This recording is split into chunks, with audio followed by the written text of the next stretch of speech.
जय हिंद दोस्तों, तो आप सभी को स्वागत है नए क्लासेस में। तो हम लोग आज देखेंगे बंगाल के बारे में।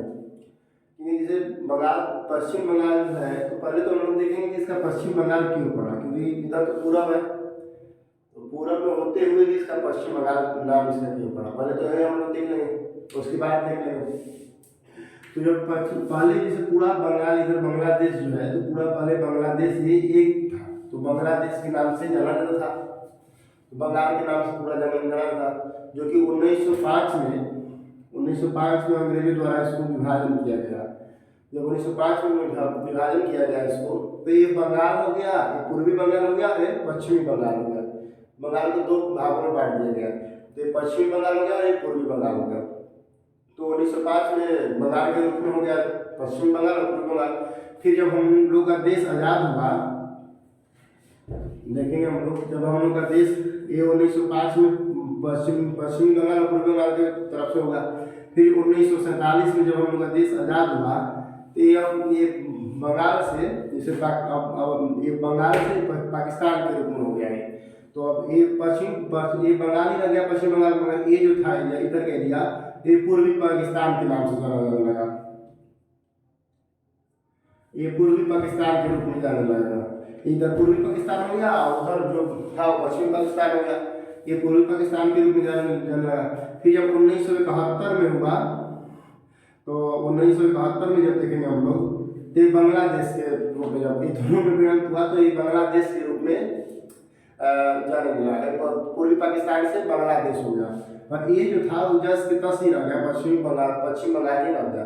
तो इसका इतिहास यही है, जो कि 1905 में जब विभाजन हुआ, तो पूर्वी बंगाल और पश्चिमी बंगाल के रूप में बढ़ गया, और जो कि आज तक पश्चिमी बंगाल के रूप में होगा। पर ये 1947 में पूर्वी पाकिस्तान बना, फिर 1971 में बांग्लादेश स्वतंत्र रूप से 10 बन गया।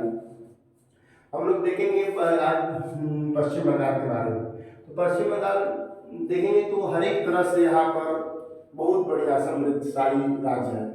शिक्षा के मामले में उतना ही आगे है, और इसको और देखेंगे तो धान बहुत अधिक होता है, चावल की खेती में सबसे आगे है। फिर समुद्र से सटा हुआ है, तो यहाँ पर व्यापार के लिए बहुत बढ़िया है, शिक्षा भी बहुत अच्छा है, व्यापार भी है, एजुकेशन भी है। उसके बाद अपना व्यापार भी अच्छा है, शिक्षा, एजुकेशन, और धान की बहुत अच्छा खासा उपज होती है। फिर पर्यटक स्थल में देखेंगे तो पर्यटक भी बहुत यहाँ पर अधिक मात्रा में है। तो देखेंगे यहाँ जैसे सबसे ऊपर हम लोग देखेंगे तो यहाँ पर सिलीगुड़ी है, और सिलीगुड़ी, जलपाईगुड़ी, ये सब पर्यटक स्थल है। और सबसे ऊपर दार्जिलिंग हम लोग देखेंगे, तो दार्जिलिंग जो है वो चाय के लिए फेमस है, और चाय, दार्जिलिंग की चाय पूरा फेमस, मैंने विश्व प्रसिद्ध है। दार्जिलिंग की चाय बहुत अच्छा बड़े क्वालिटी की है चाय दार्जिलिंग चाय के लिए प्रसिद्ध है। उसके बाद जब देखेंगे तो सिलीगुड़ी और इधर जलपाईगुड़ी, कुछ बिहार, ऐसा तो कुछ बिहार तो कोई नहीं है, इधर पर्यटक स्थल काफ़ी मात्रा में है। पर सिलीगुड़ी यहाँ देखेंगे तो यहाँ पर बागडोगरा एयरपोर्ट है। इधर देखेंगे तो बागडोगरा एयरपोर्ट है। बागडोगरा एयरपोर्ट क्योंकि सेना के लिए, सेना के लिए वायु सैनिक बागडोगरा एयरपोर्ट है। और यहाँ चिकन लेक कहेंगे तो बांग्लादेश दो जगह एकदम बहुत, माने लगभग समथिंग यहाँ 15 किलोमीटर के आसपास स्पेस रहता है, चौड़ाई, और इधर बांग्लादेश चालू हो जाता है। तो यहाँ चिकन लेक, और यहाँ पर और एक इधर, जैसे दो जगह बांग्लादेश एकदम देखेंगे मैप में एकदम सटा हुआ है। इसलिए यहाँ 15 किलोमीटर के आसपास है, यहाँ 17-18 किलोमीटर के आसपास चौड़ाई का क्षेत्र होगा, दो जगह एकदम सटा हुआ है। तो इसको हम लोग देखेंगे तो यहाँ पर इसको चिकन लेक कहते हैं,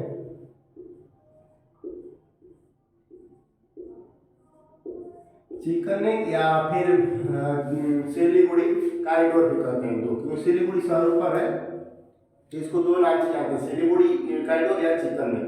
तो हम लोग 2-3 शहर देख लिए। इधर दार्जिलिंग जो कि चाय के लिए प्रसिद्ध है, पर्यटक स्थल भी है अच्छा खासा, और चाय विश्व प्रसिद्ध है यहाँ की। फिर इधर बागडोगरा एयरपोर्ट वायु सैनिक का है। फिर इधर जलपाईगुड़ी, कुछ बिहार, ये तो कोई नहीं, इधर पर्यटक स्थल है सब दोनों। फिर यहाँ चिकन लेक हो गया। फिर इधर देखेंगे तो मालदा पड़ेगा। मालदा जो दरार है वो धंसा हुआ है, कि पठारी इलाका था तो अपना धंस गया। फिर मालदा दरार, जैसे जो गंगा नदी आती है, तो गंगा नदी यहीं से गुजर कर अपना इधर बांग्लादेश में चली जाती है। तो गंगा नदी ही मालदा द्वारा धंसा हुआ है, वहीं से घूमती है। तो यहाँ पर एक बैराज है, फरक्का बैराज, फरक्का बैराज यहाँ पर है। ये यहीं से एक शाखा भी गुजरती है, सीधा से एक खासा शाखा गुजर कर कलकत्ता होकर बंदरगाह से समुद्र में गिरती है तरफ। और यहाँ जैसे हम लोग देखेंगे तो इधर जैसे हम लोग देखें तो एक मालदा जो है, मालदा 2-3 चीज के लिए प्रसिद्ध है। एक तो मालदा धंसा हुआ क्षेत्र है, और यहाँ मालदा जो आम है वो बहुत प्रसिद्ध है। बिहार के क्षेत्र में देखेंगे, बिहार झारखंड, तो सबसे अधिक मालदा आम का बिक्री होता है, जो कि यहाँ जो धंसा हुआ क्षेत्र है मालदा दरा और मालदा आम के लिए प्रसिद्ध है मालदा दरा। और यहाँ फरक्का बैराज है, जो कि फरक्का बैराज यहीं से हुगली नदी की शाखा निकलती है और जाती है। तो ये बनाया क्यों गया, जैसे फरक्का बैराज क्यों बनाया गया, क्वेश्चन पूछता है। तो फरक्का बैराज बन यहाँ से धीरे धीरे कुछ नहीं बनता है, यहाँ जो गाद जमा हो जाता था सब कूड़ा कचरा मिट्टी के, तो उसको जैसे नदी में पूरा था, तो एक बार झटका से पानी यहाँ फरक्का बैराज से छोड़ा जाता था, तो पूरा एकदम से गाद जो है सिर्फ सब हमारे समुद्र में बहा देता है। इसलिए नदी को साफ करने के लिए औद्योगिक क्षेत्र है कलकत्ता भी देखेंगे हम लोग तो उसको पूरा साफ करने के लिए यहाँ फरक्का बैराज बनाया गया। ये हम लोग देखिए इधर दार्जिलिंग और बागडोगरा एयरपोर्ट, चिकने, फिर यहाँ पर मालदा दरा, 2 जगह सटा हुआ है, और एक फरक्का बैराज से अपना नदी गुजरती है। फिर इधर देखेंगे हम लोग तो मुर्शिदाबाद यहाँ पड़ेगा, जो कि बंगाल की प्रारंभिक राजधानी मुर्शिदाबाद, बंगाल की प्रारंभिक राजधानी मुर्शिदाबाद, जो कि मुर्शिद कुली खान माने बंगाल के वो थे, वो अपने नाम पर मान लीजिए रख लिए, तो मुर्शिद कुली खान के नाम से मुर्शिदाबाद। और यहाँ जैसे देखिए पश्चिमी मैनचेस्टर तो गुजरात में, और पूर्वी मैनचेस्टर कहा जाए तो पूर्वी मैनचेस्टर मतलब कपड़ा का उद्योग, यहाँ कपड़ा का उद्योग बहुत अच्छा होता है। सूती वस्त्र के उद्योग देखेंगे तो मुर्शिदाबाद में कपड़ा का उद्योग क्षेत्र, कपड़ा के उद्योग के लिए बहुत प्रसिद्ध है। यहाँ अनेक तरह का कपड़ा मिलता है। जैसे देखिएगा तो कपड़ा तो देखिए 2-3 जगह से सिल्क देखेंगे तो भागलपुर की सिल्क फेमस होती है। भागलपुर का सिल्क कपड़ा होता है वो एकदम फेमस है। उसी तरह यहाँ मुर्शिदाबाद सूती वस्त्र के लिए जाना जाता है।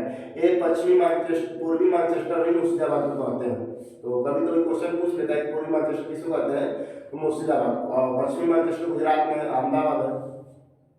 ये हम लोग देख लिए।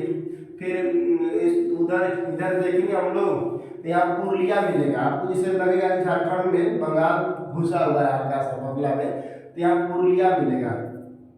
पुरुलिया जो कि 2 चीज के लिए माने, पुरुलिया को कोई इतिहास नहीं है मगर एक चीज के लिए बहुत प्रसिद्ध है पुरुलिया, और उसको मैं स्मरण आप लोग रखेंगे। 17 दिसंबर देखेंगे हम लोग, 17 दिसंबर 1995, 17 दिसंबर 1995 में यहाँ पर एक बाइक जहाज जो होती है वो नीचे आने लगा। तो लोग कब जो जहाज नहीं देखा, जैसे गाँव देहात में आप लोग देखेंगे तो जो व्यक्ति जहाज नहीं देखा रहता है तो बहुत उसको चौंपट टाइप का लगता है कि अरे जहाज कैसा है। जैसे हम ही लोग हैं तो हम लोग कभी कभी से छोटे थे तो हम लोग गाँव में रहते थे, तो जिस जहाज नहीं देखे होते थे तो जहाज जो कोई मंत्री चाहे नेता होता आते थे तो उसको देखने के लिए हम मंत्री को देखने नहीं जाते थे, जहाज देखने जाते थे। अरे कैसा जहाज हो रहा है, कैसे उड़ रहा है, चाहे ये जो भी बने हम लोग गेस लगा रहे थे जहाज के बारे में।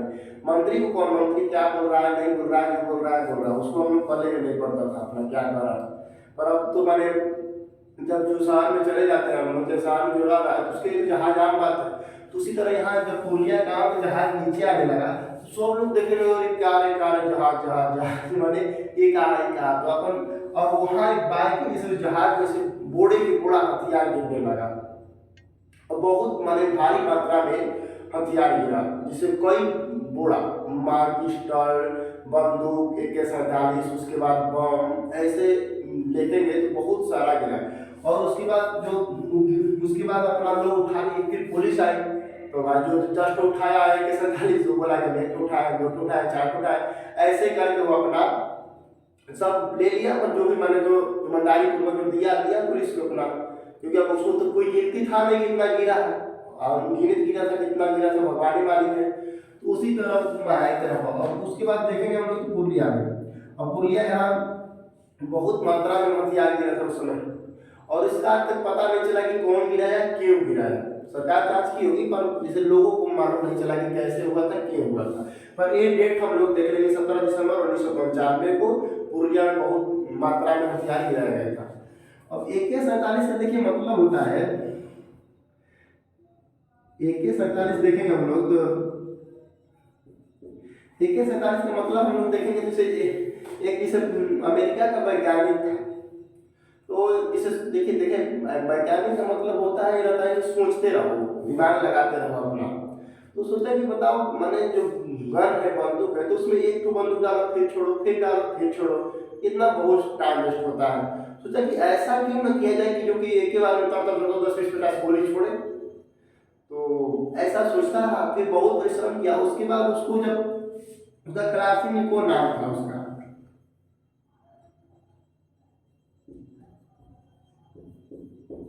उसका क्लासिनिको नाम था, जो कि अमेरिका का महान वैज्ञानिक था।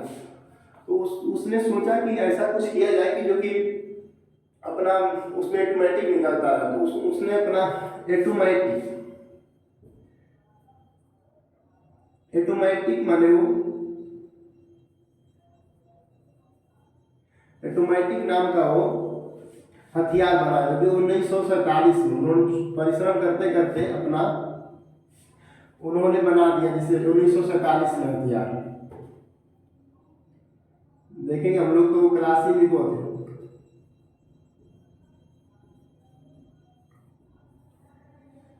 और के से क्लासिनिको हो गया, और उसने ऑटोमेटिक बनाया।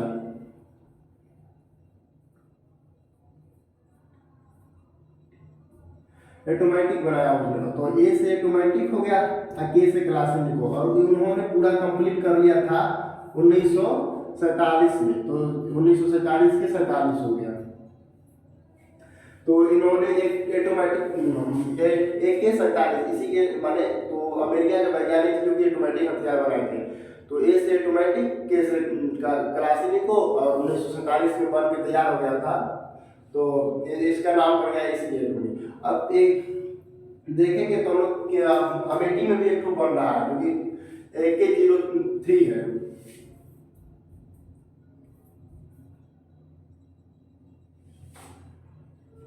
देखेंगे तो 203 ये उत्तर प्रदेश के अमेठी में बन रहा है, इससे भी खतरनाक है लगभग। तो ये भी बहुत माने, मगर इससे अब इतना ही खतरनाक है कि इसको 20 साल भी अगर नहीं देंगे तो 20 साल 40 साल बाद पानी के कीचड़ में पड़ने के बावजूद भी ये उतना ही खतरनाक रहता है। लगभग 1 सेकेंड में 15 से 16 गोली छोड़ने की क्षमता रहता है, मैंने जितना आप सोच नहीं सकते थे उतना खतरनाक है AK-47 है। और इस तरह के अपना पूर्णिया में गिराया गया था, सब लोगों ने तोड़ दिया था। तो एक मैं इसको देख लेंगे हम लोग, इसका मैंने याद रहेगा तो अच्छा रहे जानकारी के लिए कि AK-47 का फुल फॉर्म क्या है, चाहे AK-47 किसने बनाया था। तो इसके एक दृष्टि की वजह से AK-47 जरूरी है। तो ऑटोमेटिक जैसे ऑटोमेटिक हो गया, जैसे क्लासिनिको 1947 में बनके तैयार हो गया था। तो ये हम लोग देखेंगे। फिर उसके बाद देखेंगे हम लोग इसे, तो इधर यहाँ देखेंगे खड़गपुर है। खड़गपुर जो कि ITI के लिए जाना जाता है, और यहाँ रेलवे का दूसरा एक गोरखपुर में है, और एक यहाँ तो रेलवे का सबसे बड़ा प्लेटफार्म है खड़गपुर। और यहाँ ITI के लिए भी जाना जाता है, IIT का बहुत बड़ा यहाँ पर हब है खड़गपुर में। फिर हम लोग देखेंगे तो यहाँ देखेंगे तो 3-4 शहर मिल जाएगा, एक रानीगंज, चित्तरंजन, और उसके बाद आसनसोल, दुर्गापुर इधर थोड़ा सा हट के दुर्गापुर है। यहाँ पर 3-4 शहर जो है कि रानीगंज, आसनसोल और चित्तरंजन। तो ये जो है कि रानीगंज देखेंगे हम लोग तो कोयला क्षेत्र है, आसनसोल बहुत बड़ा औद्योगिक क्षेत्र है, और चित्तरंजन भी औद्योगिक क्षेत्र है। तो यहाँ पर जैसे हम लोग देखेंगे दुर्गापुर जो कि स्टील लॉ उद्योग है और स्टील प्लांट जो कि ब्रिटेन के सहयोग से दुर्गापुर में बनाया गया था। ये ब्रिटेन के सहयोग से दुर्गापुर में स्टील प्लांट बनाया गया था।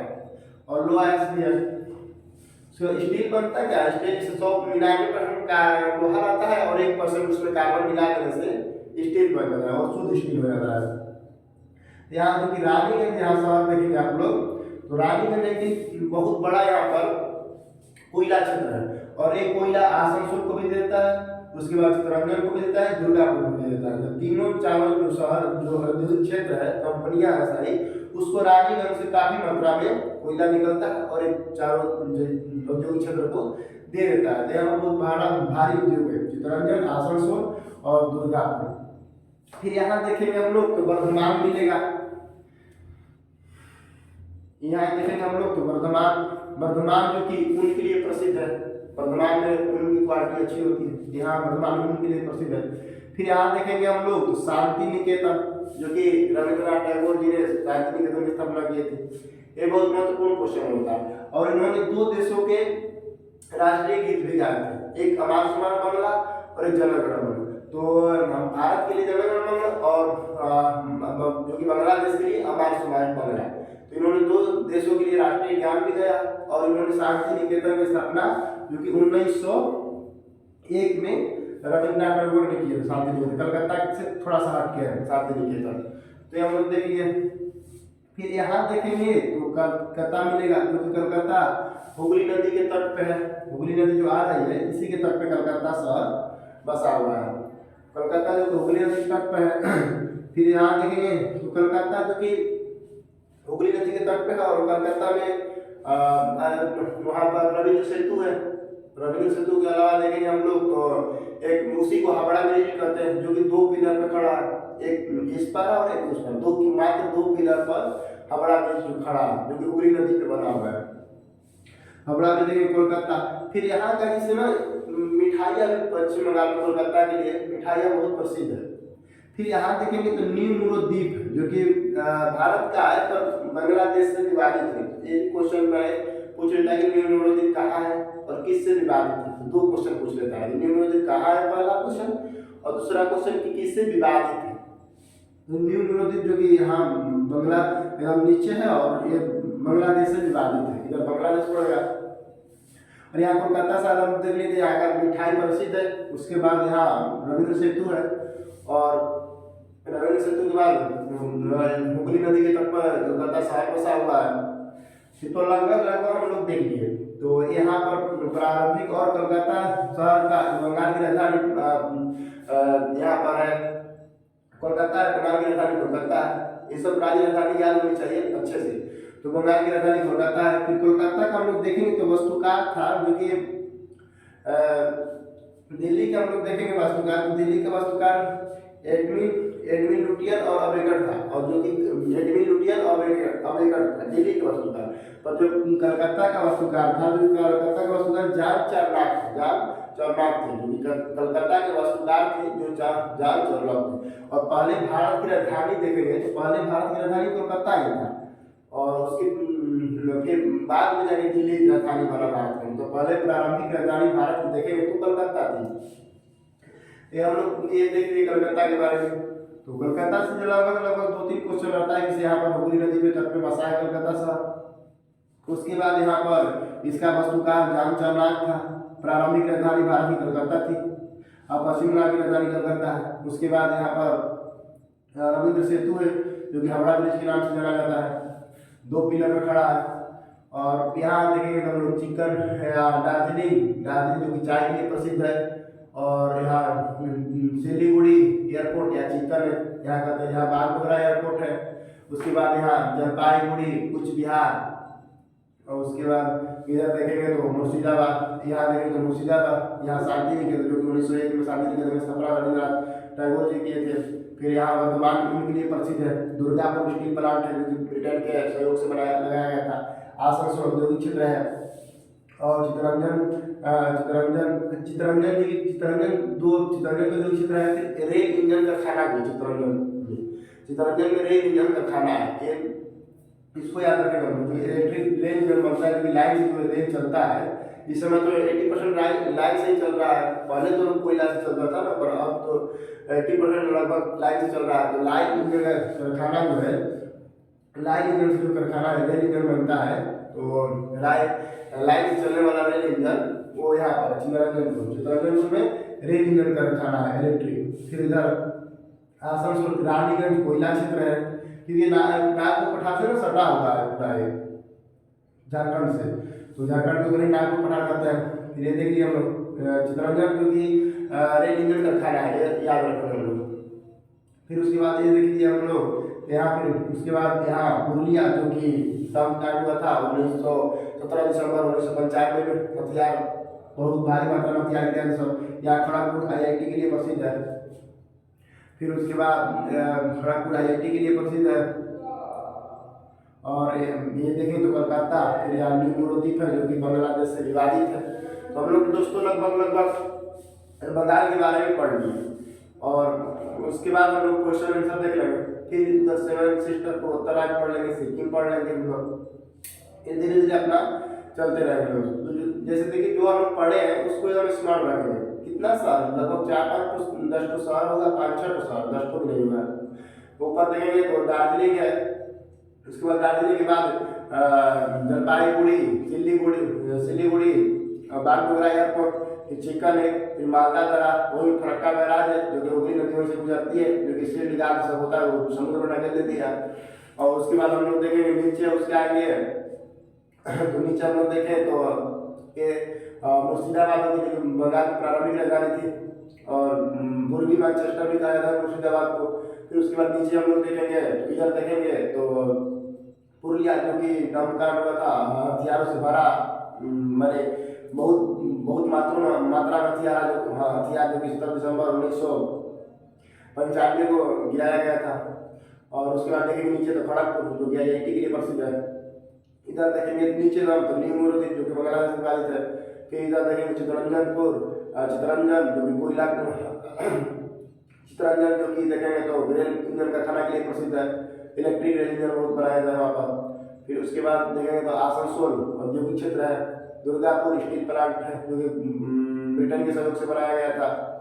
और उसके बाद वर्धमान देखेंगे तो उनके लिए शांति निकेतन जो कि दोस्तों रविन्द्रनाथ टैगोर जी ने स्थापना की थी। और उन्होंने दो देश को राष्ट्रीय गीत भी गाया है जो कि बांग्लादेश और भारत। और 1901 में शांति निकेतन की स्थापना की थी। कोलकाता देखेंगे तो कोलकाता हुगली नदी के तट पर है। यहाँ पर रविंद्र सेतु बांध भी है जो कि हावड़ा ब्रिज के नाम से जाना जाता है। फिर यहाँ पर देखेंगे कोलकाता में तो यहाँ पर इसका चारनाथ वास्तुकार थे।